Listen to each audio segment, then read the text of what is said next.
Om Swastiastu. Perkenalkan, saya Nikade Gita Pratnyani, mahasiswa Universitas PGRI Mahadewa Indonesia, Program Studi Bimbingan dan Konseling semester 6. Pada kesempatan kali ini, dengan bangga mempersembahkan video praktik layanan konseling individu dengan judul Penguatan Literasi Emosional melalui konseling RIBT pada siswa yang mengalami kecemasan dalam perencanaan karir. Selamat menyaksikan.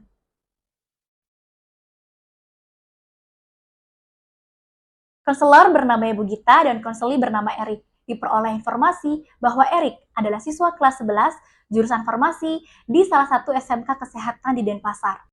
Erik bertempat tinggal di wilayah Denpasar Utara dan dikenal sebagai siswa yang aktif di dalam kelas. Kini tampak gelisah, kehilangan semangat dan bingung menentukan arah studi lanjut karena tekanan batin yang berasal dari orang tuanya yang tidak sepenuhnya mendukung Erik. Akibat dari keinginannya untuk melanjutkan perkuliahan di perguruan tinggi negeri jurusan farmasi di luar daerah Denpasar. Diperoleh informasi bahwa Erik memiliki pengalaman dijanjikan kebebasan menentukan pilihan sekolah setelah lulus SMP yang ternyata tidak ditepati, membuat Erik mengalami kecemasan, trauma, dan kecurigaan kepada orang tuanya bahwa aspirasinya akan kembali diabaikan. Akibatnya, Erik mengalami perasaan takut gagal, kecemasan berlebih, perasaan tidak berdaya, telah mengganggu aktivitas belajar dan interaksi sosialnya.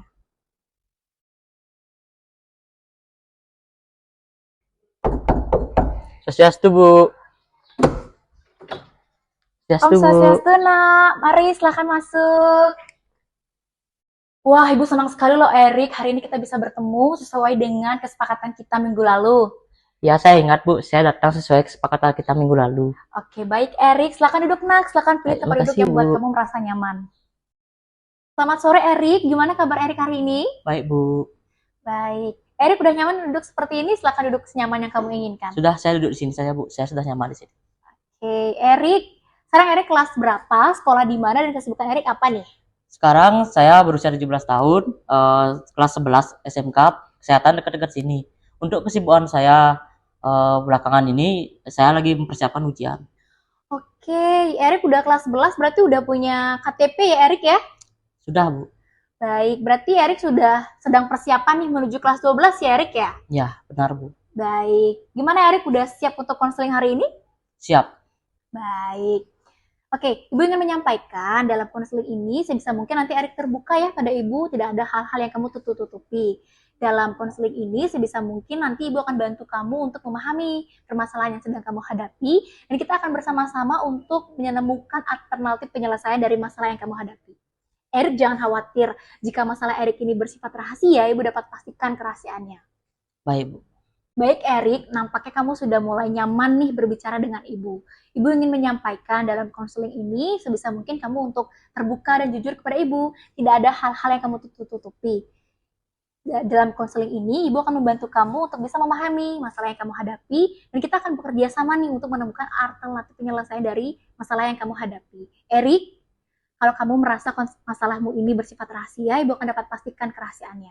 Ya, Bu. Saya akan terbuka dan jujur menceritakan masalah saya, Bu. Saya sangat ingin berdamai dengan masalah saya, namun saya tidak tahu harus bagaimana, Bu. Baik Erik, bagus sekali. Jadi Ibu berharap kamu bisa menceritakan semuanya kepada Ibu secara jujur ya anak ya. Tujuan konseling ini untuk bisa membantu kamu, untuk mengarahkan kamu, bisa memahami permasalahan yang kamu hadapi, dan kita akan bersama-sama untuk mencari tahu alternatif penyelesaian dari masalah yang kamu hadapi. Namun perlu kamu ketahui Erik, dalam konseling ini sepenuhnya tanggung jawab dari keputusan ada di tangan kamu. Gimana Erik, kita sepakat 30 menit untuk konseling individu? Iya, Bu. Sekarang saya sudah mengerti. Saya sepakat, Bu. Baik. Erik boleh duduk senyaman yang kamu inginkan dulu, Rik. Boleh duduk bersandar, rileks, santai. Baik, sudah nyaman kok, Bu. Baik. Kamu boleh nih mulai menceritakan apa yang sedang kamu alami sekarang, Rik. Saya ingin menyampaikan sesuatu yang sebenarnya saya bingung mulai dari mana, Bu. Belakangan ini, saya sering merasa cemas dan gak semangat. Saya merasa seperti kebingungan arah, Bu. Baik, Erik bilang Erik lagi cemas dan juga kebingungan arah. Ini pasti membuat hari-hari Erik terasa berat ya, Rik ya? Iya, Bu, benar sekali. Baik, boleh kamu ceritakan nak apa yang terjadi pada dirimu, nak? Ya, Bu, saya sedang kebingungan dengan rencana karir saya, Bu. Baik, Ibu akan membantu kamu untuk memetakan kondisi kamu ya nak ya. Setelah Lulus sekolah ini kamu ingin langsung bekerja atau lanjut kuliah? Maunya lanjut kuliah, Bu. Pengen masuk universitas negeri. Baik, hal apa nih yang membuat kamu ingin sekali untuk lolos masuk universitas negeri? Soalnya kualitasnya bagus, Bu, dan harganya terjangkau. Tapi dari kakak kelas sebelumnya, belum ada yang lolos PTN. Oh, begitu ya Erik ya. Jadi menurut kamu apa nih tantangan untuk bisa lolos ke universitas negeri? Sekarang, Bu, katanya harus ada alumni dari sekolah yang udah pernah diterima di kampus itu. Nah, dari kakak kelas ini, nggak ada yang pernah lolos, jadi susah. Baik, berarti kamu sudah paham ya tentang pilihan karir kamu, Nak. Nah, kamu ingin masuk universitas negeri kan? Apakah kamu sudah pernah menceritakan perencanaan karirmu ini pada orang tuamu, Nak? Bagaimana respon mereka? Saya sudah pernah membicarakan perencanaan karir saya kepada orang tua. Saya berencana ingin melanjutkan kuliah farmasi di luar Denpasar, yang menurut saya kedepannya akan lebih terjamin untuk lebih mudah mendapatkan pekerjaan. Pada saat itu, orang tua Erik memberi respon tidak setuju karena merantau itu dianggap sulit. Baik, berarti Erik sudah pernah ya mengkomunikasikan perencanaan karir Erik ini pada orang tua. Nah, boleh kamu ceritakan, Nak, bagaimana bentuk ketidaksetujuan orang tuamu itu? Begini, Bu, ayah saya memperbolehkan niat saya akan merantau dengan catatan saya giat belajar. Nah, sementara ibu saya mempermasalahkan finansial di perantauan, Bu. Saat itu, saya hanya diam saja, Bu, karena kebingungan harus bagaimana. Baik, Ibu apresiasi kejujuran kamu, Nak, sudah bisa bercerita sejauh ini. Ibu bisa membayangkan bagaimana situasi kebingungan kamu saat menghadapi situasi orang tuamu yang memiliki pandangan yang berbeda. Ibu lihat kamu sebenarnya punya niat yang baik untuk menentukan perencanaan karir kamu. Tetapi kamu bingung menghadapi situasi di mana ayahmu setuju dengan keinginanmu, sementara ibu mengkhawatirkan masalah tentang finansial kamu di rantauan. Dan kamu tadi bilang kamu diam, itu artinya kamu sedang mengusahakan untuk tetap tenang dan mencari jalan tengah ya, Erik ya? Ya, Bu, benar sekali. Saya sudah sempat cerita ke orang tua bahwa saya berminat mencari beasiswa untuk memudahkan pembiayaan di perantauan. Orang tua saya setuju, Bu, tapi saya cemas. Kalau semisal ternyata kenyataannya nanti itu saya tetap tidak diizinkan oleh mama untuk merantau. Erik, Ibu senang kamu sudah terbuka dan mencari solusi dari permasalahan kamu ini melalui mencari tahu tentang beasiswa. Ibu bisa memahami kecemasan kamu ini, Nak. Tapi Ibu dengar kamu seperti ketakutan, Nak. Apa yang membuat kamu ketakutan kalau kamu tidak diizinkan merantau, Nak? Begini, Bu, saya takut kejadian saat lulus SMP terulang kembali. Wah, kejadian apa itu, Erik? Apa yang kamu alami sehingga kamu takut itu akan terulang lagi? Begini, Bu, saat lulus SMP kemarin, saya diberikan kebebasan untuk memilih SMA atau SMK. Ketika kelulusan sekolah baru, saya sudah dinyatakan lolos sebagai siswa negeri di daerah rumah saya. Ternyata, saya dipaksa oleh mama untuk sekolah jurusan kesehatan dan dipilih oleh mama sekolah kesehatan paling buruk di antara yang lainnya. Wah, Erik, pengalaman masa SMP-mu itu pasti sangat sulit untuk diceritakan dan diingat-ingat kembali ya, Erik ya. Ibu bisa merasakan bagaimana kamu merasa kecewa dan merasa tidak dihargai atas keputusan yang kamu ambil. Wajar sekali, Erik, bahwa kamu sepertinya bingung harus bagaimana ya, karena kamu ditempatkan pada jurusan dan sekolah yang sebenarnya tidak sesuai dengan minat kamu ya, Erik ya. Ya, Bu, waktu itu saya benar-benar merasa kecewa karena saya pikir saya sudah diberi kebebasan, tapi ternyata tetap dipaksa. Saya jadi takut, Bu. Takut nanti mama akan melakukan hal yang sama saat saya mau merantau. Saya ingin sekali, Bu, didengar dan dipercaya sama mama. Saya nggak pengen keputusan penting dalam hidup saya selalu diambilin orang. Saya juga pengen bisa bicara baik-baik sama mama, tapi bingung mulai dari mana. Erik, Ibu mengapresiasi kejujuran kamu dan keberanian kamu sudah bercerita sejauh ini. Sebenarnya nampak kamu punya tekad yang kuat untuk punya perencanaan karir yang baik untuk masa mendatang. Ibu melihat kamu ingin didengar, ingin dipercaya, ingin dihargai dalam keputusan yang kamu ambil. Ini wajar sekali loh, Erik, kalau kamu kebingungan dalam mengatur bagaimana cara kamu berbicara kepada mama. Ya, Bu, benar sekali. Baik, bagaimana hubungan kamu dengan orang tua kamu sekarang, Erik? Hubungan saya dengan orang tua saya masih seperti biasa, Bu. Hanya saja Saya menjadi cemas, gelisah, dan takut kejadian sebelumnya terulang kembali. Baik, boleh kamu ceritakan, Rick, cemas seperti apa yang kamu hadapi kalau misalnya lagi cemas itu? Kayak deg-degan, tidak fokus berpikir, kayak cemas seperti itu. Erik, sekarang Ibu sudah bisa semakin memahami kamu. Menggunakan teori EIBT, Ibu bisa menangkap dari eksplorasi masalah ini pada tahap A, yaitu peristiwa yang kamu alami. Ibu melihat kamu sebenarnya punya rencana untuk melanjutkan perguruan tinggi di universitas negeri di luar daerah. Tetapi ibu kamu tidak menyetujui ini, sehingga kamu merasa khawatir gitu ya, Erik ya. Kemudian masalah yang kedua, kamu punya pengalaman sewaktu lulus SMP yang ternyata tidak ditepati janjinya untuk memiliki kebebasan dalam menentukan sekolah, sehingga ini membuat kamu merasa trauma dan kecemasan yang berlebih. Kemudian teori B, kamu mempercayai bahwa dirimu tuh tidak punya kesempatan untuk menentukan perencanaan hidupmu, pengambilan keputusanmu, sehingga kamu merasa ingin didengar, dipercaya, dan dihargai dalam pengambilan keputusan. Kemudian pada tahap C, dampaknya, konsekuensinya, kamu menjadi cemas, gelisah, kehilangan semangat, bahkan membuat kamu deg-degan. Ya kan, begitu kan Erik ya? Erik, ibu melihat kamu punya potensi dan kemauan yang besar untuk memiliki perencanaan karir yang baik. Sekarang kita bisa pelan-pelan yuk untuk menantang pikiran irasionalmu ini untuk membantu kamu supaya kamu bisa berpikir secara rasional. Gimana Erik? Setuju? Ya Bu, saya baru nyadar ternyata selama ini pikiran saya memang lebih fokus ke arah rasa takut dan pengalaman buruk di masa lalu. Saya jadi gampang ragu dan mikirnya yang negatif terus. Tapi saya juga sadar kalau saya terus-terusan seperti ini, saya mungkin nggak akan pernah benar-benar berjuang buat apa yang saya mau. Saya siap kok kalau ibu bantu saya pelan-pelan buat berubah cara pikir saya biar lebih kuat dan rasional. Terima kasih Erik, Ibu senang sekali kamu sudah melangkah lebih jauh untuk mau memahami dan mengubah pikiran-pikiran yang selama ini membatasi kamu. Sebelum kita lanjut lebih dalam, bagaimana kalau kita sepakati dulu tujuan apa yang ingin kamu capai, supaya konseling ini bisa membantu kamu untuk tetap fokus dan tahu kapan kamu sudah merasa lebih siap untuk mengambil keputusan masa depanmu. Iya Bu, saya setuju. Saya ingin dari konseling ini saya bisa lebih yakin sama pilihan saya sendiri.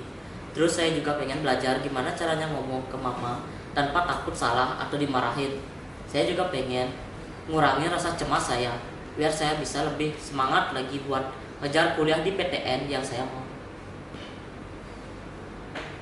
Terima kasih Erik, Ibu sangat menghargai kejelasan tujuan kamu.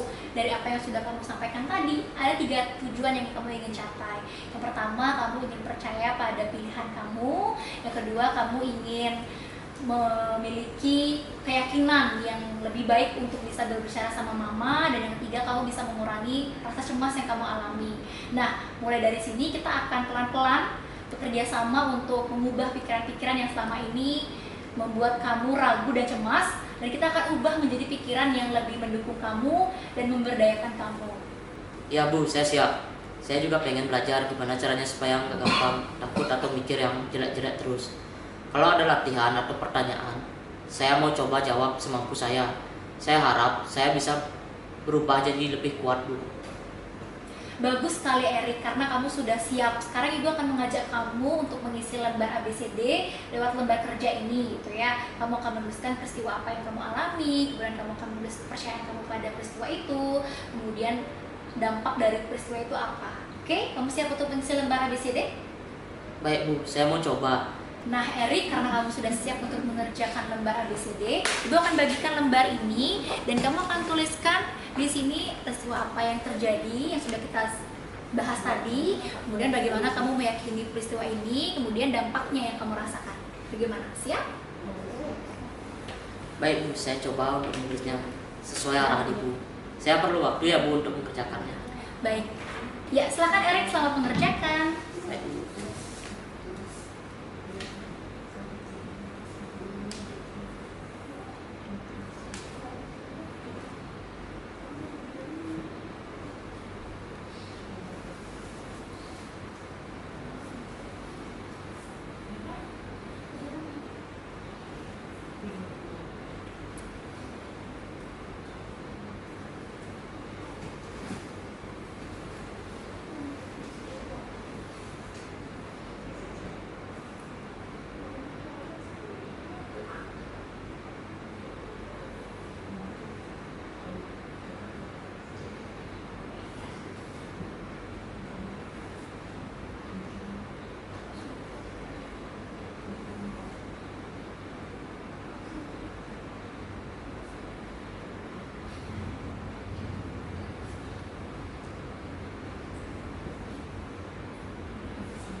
Saya sudah selesai mengerjakan ABC, Bu. Bagaimana berikutnya?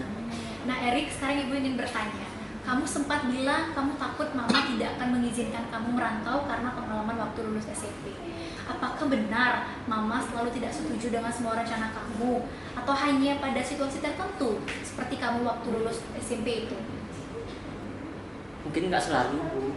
Sekarang kan saya juga lebih dewasa dan bisa menjelaskan pilihan saya yang lebih baik. Nah, kalau begitu, boleh kita coba lihat ulang pikiran kamu yang tadi kamu bilang mama pasti tidak akan mengizinkan. Apakah pikiran itu benar-benar akurat atau ada kemungkinan lain juga yang mungkin bisa terjadi? Kayaknya itu cuma kekhawatiran saya saja, Bu. Soalnya waktu saya bilang mau cari beasiswa, mama juga nggak langsung nolak. Nah, menurut kamu, apa yang bisa kamu katakan dan tunjukkan ke mama untuk membantunya melihat bahwa kamu benar-benar siap untuk merantau dan bertanggung jawab atas pilihanmu? Saya bisa kasih tahu rencana saya, cari tahu soal biaya, terus kasih tahu juga kalau saya serius belajar biar dapat beasiswa. Jadi ketika kamu berpikir saya pasti gagal meyakinkan mama, bisakah kamu ubah menjadi pikiran yang lebih mendukung dirimu sendiri? Seperti misalnya, saya punya kesempatan untuk mencoba meyakinkan mama dengan cara yang lebih baik. Iya, Bu. Saya bisa mulai percaya bahwa saya punya peluang untuk meyakinkan mama, asal saya siapin semuanya. Baik, apakah kamu pernah mencoba bicara dengan mama dari hati ke hati tanpa tekanan? Belum pernah, Bu, benar-benar bicara dari hati ke hati sama mama. Selama ini saya lebih banyak diam menurut saja, karena takut bikin mama tambah marah.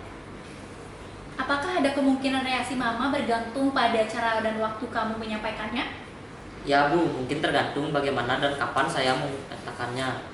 Mungkin kalau saya mengatakannya saat ibu sedang lelah atau suasana hati sedang buruk, ibu akan mudah emosional. Erik, Ibu senang kamu sudah mulai menyadari bahwa ternyata ada peluang untuk bicara dari hati ke hati dengan mama. Apalagi jika kamu memilih waktu dan cara yang tepat. Nah, dari obrolan tadi, kamu juga sudah mulai bisa berpikir secara rasional loh, Erik. Dan tidak terburu-buru menyimpulkan yang negatif. Itu kemajuan yang bagus, nak. Kamu tahu nggak, Erik, kadang-kadang orang tua itu kayak wifi. Kalau sinyalnya lemah, komunikasinya pun putus-putus. Tapi kalau kamu tahu posisi terbaiknya, sinyalnya bisa lancar banget. Nah, posisi terbaik ini bisa saja saat mama lagi santai, atau mungkin suasana hati mama yang lagi baik. Dan Erik, kamu tahu nggak, ternyata meyakinkan orang tua itu kayak nyusun puzzle, tau nggak?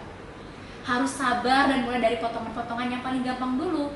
Tapi begitu kepingan itu mulai nyambung, semuanya bisa kelihatan jelas. Kamu bisa mulai menyusun itu, Rik, sekarang. Ya, Bu, saya bersedia nyoba pelan-pelan. Saya juga merasa lebih tenang sekarang setelah bisa ngobrol dan ngeluarin isi pikiran saya. Ternyata saya nggak sendirian dan masih ada cara buat yakinin mama. Ya, Bu, kayaknya nyusun puzzle. Kadang memang butuh waktu, tapi kalau dicoba satu persatu, pasti bisa jadi nyambung juga.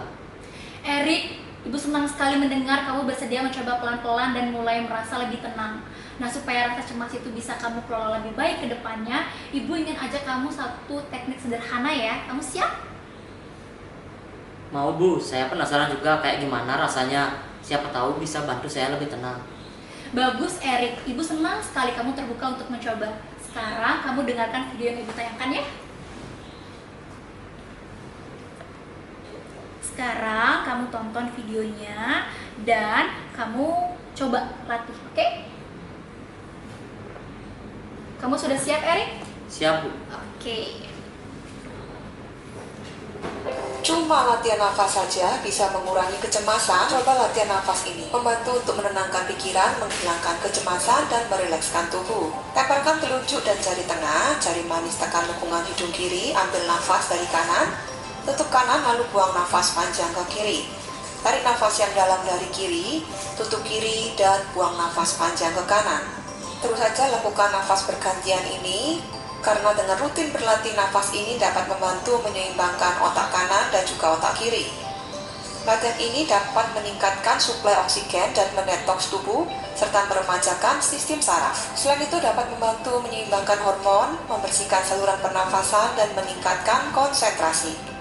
Latihan ini juga dapat membantu untuk mengurangi nyeri atau sakit kepala ataupun migrain. Jadi banyak sekali ya manfaat berlatih nafas yang satu ini. Selamat berlatih. Oke, gimana Erik? Kamu siap untuk berlatih?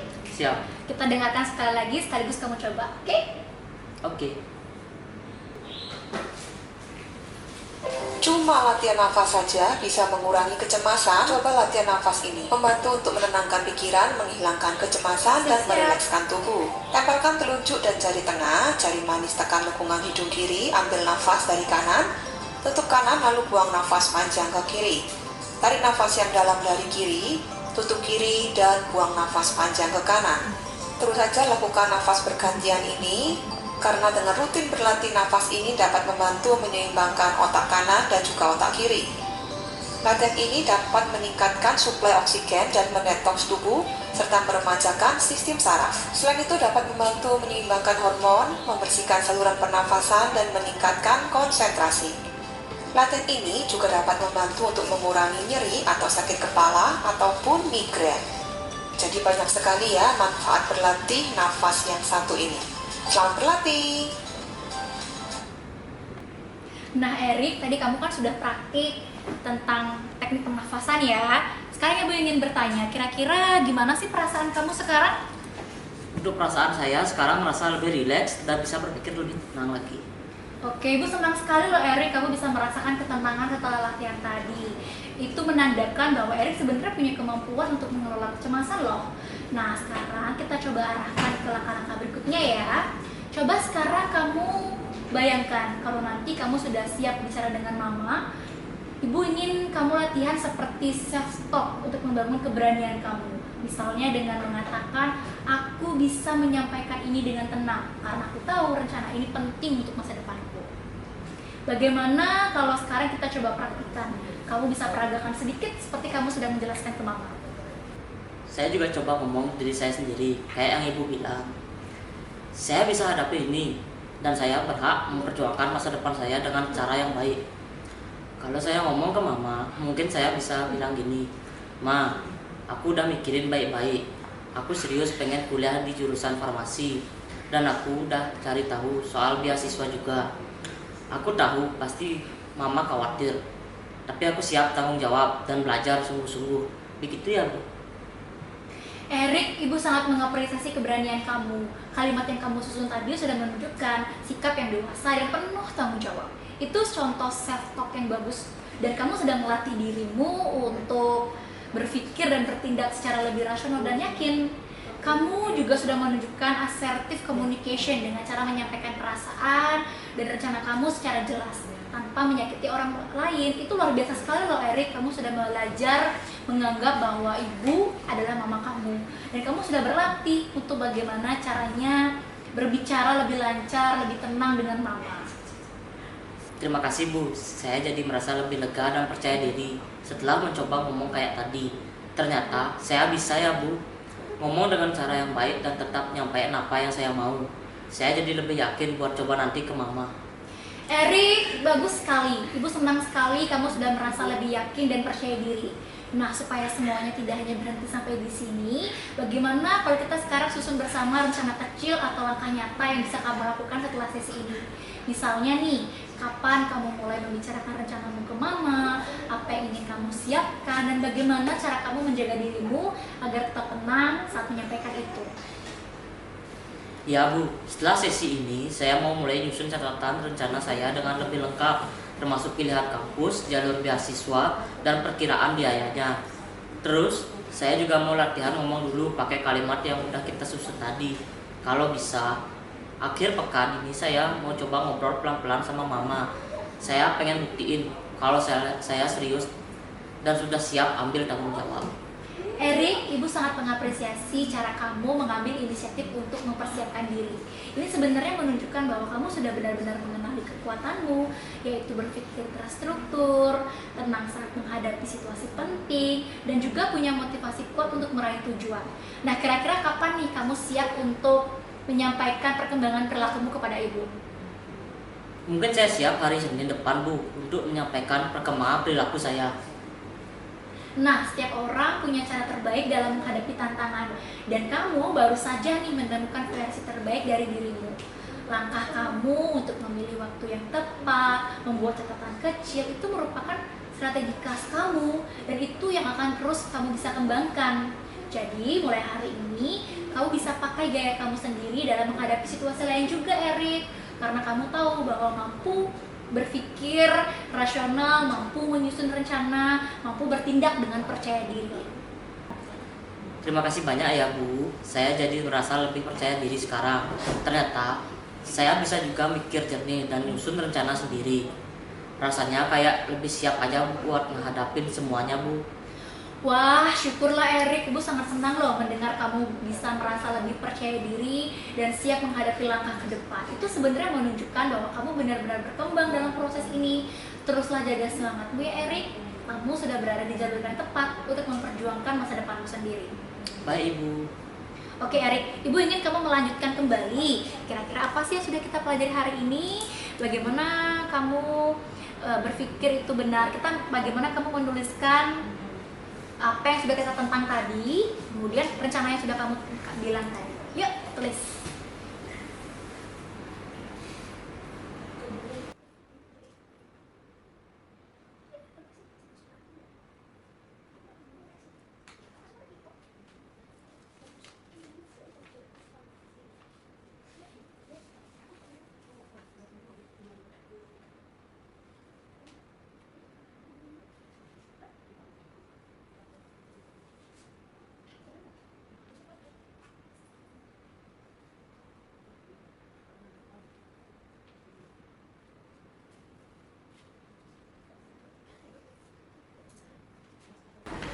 Oke Erik, bagus sekali. Kamu sudah menuliskan bagaimana tadi kita sudah menentang pikiran irasional kamu, dan kamu juga sudah menuliskan nih bagaimana kamu akan mulai bertindak dan berpikir sekarang ya. Erik, sekarang Ibu ingin kamu untuk menuliskan kontrak perilaku supaya kita bisa punya catatan nih bahwa kamu benar-benar ingin berubah dari perilaku kamu yang dulunya cemas. Sekarang kamu sudah punya cara untuk mengatasi kecemasan kamu dan juga pikiran irasionalmu itu. Yuk. Yang pertama kamu tuliskan di bagian ini masalah apa yang kamu hadapi, kemudian tujuan apa yang sudah kita capai, dan perilaku yang kita sepakati.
Nah Erik, kita sudah sama-sama menandatangani kontrak perilaku ini. Jadi harapannya setelah ini Erik bisa berpikir lebih tenang, berbicara dengan mama, dan bisa mengatasi rasa cemas yang kamu hadapi ini selama ini ya Erik ya.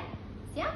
Siap Bu. Nanti kita akan bertemu lagi di hari Senin depan sesuai dengan kesepakatan kita tadi ya Erik ya.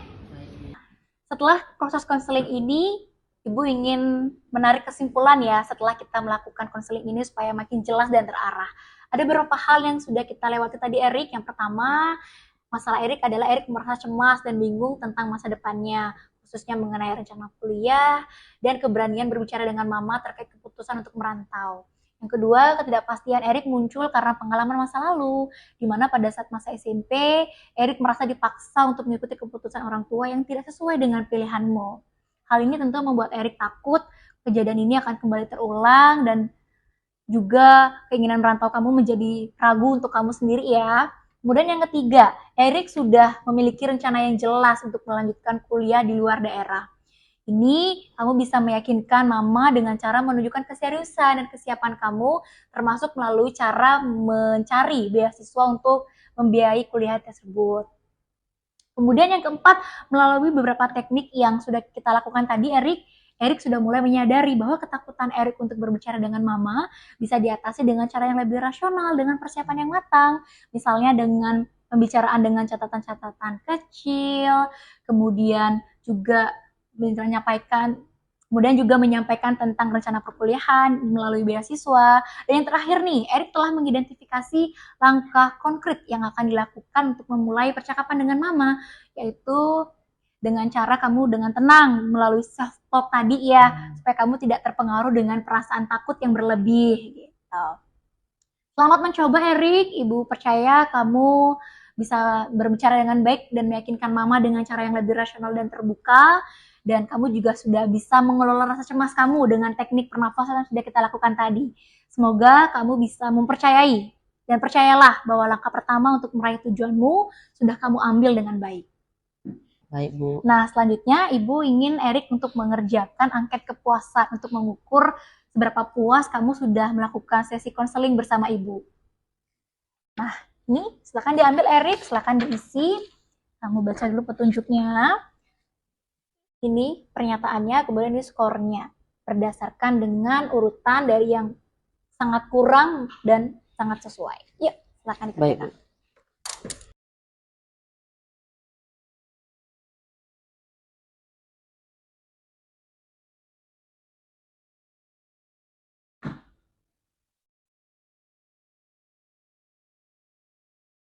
Sudah, Bu. Oke, diisi tanda tangannya.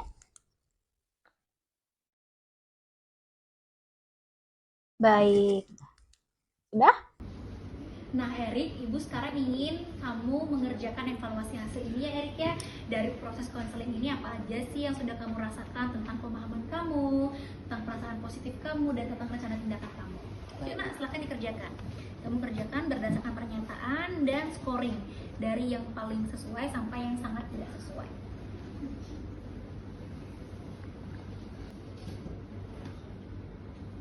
Oke Erik, sekarang kamu sudah berhasil mengerjakan lembar evaluasi ini. Terima kasih banyak ya Nak. Sama-sama, Bu. Baik Erik, sesi konseling kali ini telah selesai. Apakah ada hal-hal yang ingin kamu sampaikan kembali? Sudah cukup, Bu. Saya izin meninggalkan ruangan karena sepertinya ibu saya sudah menunggu di rumah. Apakah boleh, Bu? Boleh Erik, tentu saja. Sekarang kamu sudah boleh meninggalkan ruangan. Ibu mengucapkan terima kasih sudah mempercayai Ibu dan permohonan maaf ya apabila selama konseling ini ada hal-hal yang kurang berkenan di hati. Terima kasih sudah melayani saya dengan sangat baik ya, Bu. Terima kasih Nak, mari Ibu antarkan ke depan. Hati-hati di jalan ya Nak, selamat sampai di rumah. Yuk.